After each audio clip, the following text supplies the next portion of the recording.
Leandro e Leonardo, Bobo, canção essa de César Augusto e Pisca,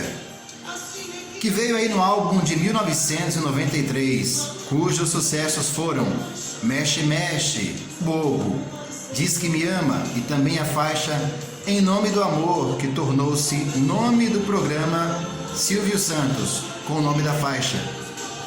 e tema de abertura do mesmo. As outras canções presentes nesse álbum foram Quem É, Outra Chance, Seja Bem-vinda, Em Nome do Amor, Quero Ser o Seu Dono, Gosto Dela, A Vida Tem Dessas Coisas, Uma História Sem Fim, O Quanto Nosso Amor Valeu, Diz Que Me Ama. O álbum vendeu 1 milhão de cópias certificadas pela BPD, recebendo o disco de diamante. Canções que se destacaram nesse álbum foram essas aí: Mexe Mexe, Bobo,